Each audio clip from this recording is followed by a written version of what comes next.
Hello students, and welcome to the third and final lecture video for Chapter 5. We're going to start off today talking about technology and improving daily life. So these are some new technologies that occurred mainly in the cities during this time that made everybody's life better. We're going to start with skyscrapers. And a skyscraper is a building that is 10 stories high or taller. They first started to appear in the late 1800s, and the main reason for this is the Bessemer process. The Bessemer process made steel quicker and stronger and cheaper so that people could afford it and use it to build bigger buildings. And because of this, they could build skyscrapers, and they could build up instead of building out, which saved space. In the 1850s, Elisha Otis invented the first safety elevator, which made traveling up and down the skyscrapers easier. And if you look at elevators today, most of the time you'll see the company that made it is called Otis, O-T-I-S, which is an offshoot of Elisha Otis and his company. Also in 1888, Richmond, Virginia pioneered streetcars. Streetcars are tiny trains or trolleys that ran on tracks within the city. And this began the what we call mass transit, which is public systems that carry large numbers of people. This is called mass transit, which began with streetcars in 1888. Also the first subway all the way back in 1897 in Boston, Massachusetts. Now, because of mass transit, the fact that people could travel fairly large distances pretty quickly and cheaply, suburbs began to develop. Suburbs are tiny cities on the outskirts of the major city or on the perimeter of the city. Now, because of all this, urban life created new problems. Number one is housing conditions. For example, it was so crowded in the cities that there were 700 people living per acre in New York City, many of them living in what are called tenement buildings. Now, if you'll please pause the video and look at page 140 in your textbook, you'll see a diagram of a tenement building. In these tenements, many times there were several families living in one room. This was done so they could afford it better. Another problem is water and sanitation. There was no public water, no public sewage, so trash and dead horses would many times litter the unpaved streets, and you'd see human waste in the alleys, and you would see these things, and then you would also see children playing on the streets next to them. So very, very dirty, unsanitary conditions. Fire, crime, and conflict. Because these cities were so crowded and there were so many buildings and so many people so close to one another, living close together meant that fires would spread quickly. For example, in 1871, the Great Fire that went through Chicago left about 100,000 people homeless, which is huge. This was a horrible tragedy. Because of more people, there's also more crime. So you see the first instances of official police that are patrolling all the time, replacing constables, which were kind of like part-time or half-time police, and neighborhood watches.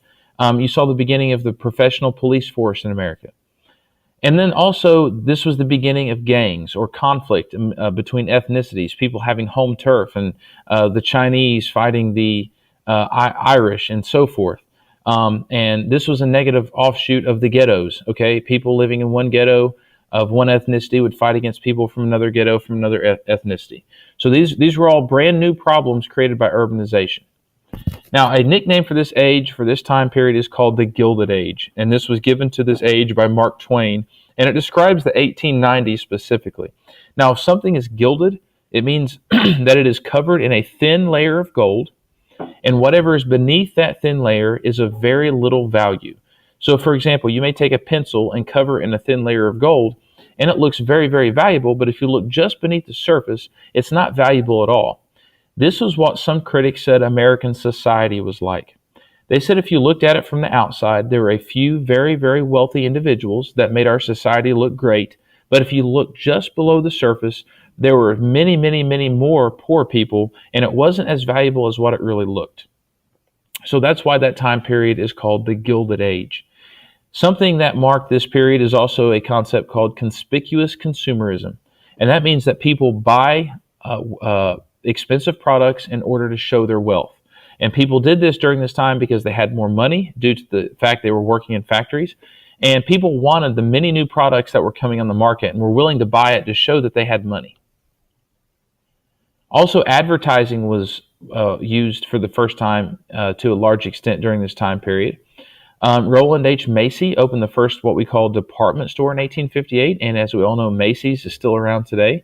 He used widespread advertising, a variety of goods divided into different departments, and charged fair prices. This model worked so well for him that many others started doing it across the country.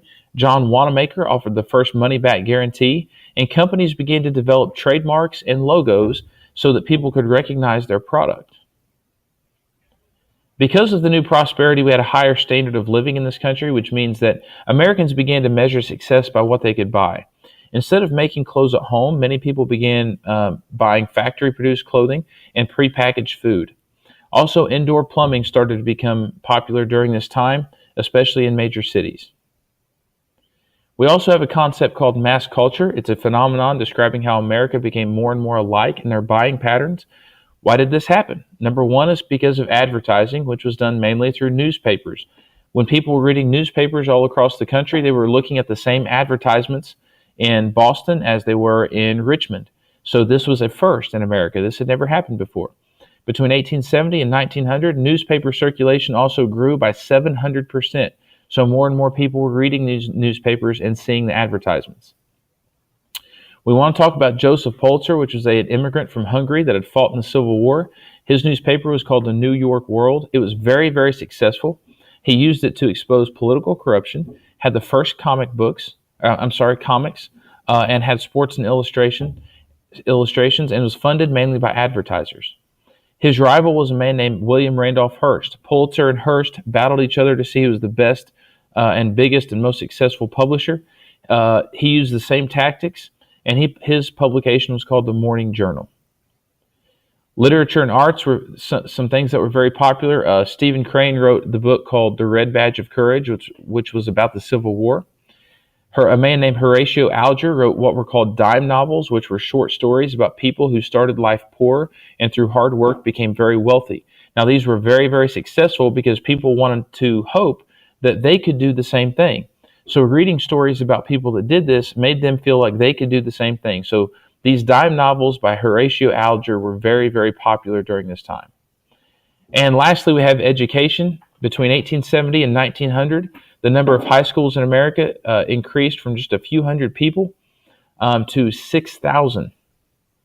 I'm sorry, just a few hundred schools to 6,000.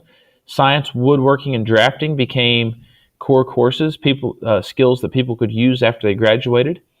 A very important educational philosopher during this time was John Dewey.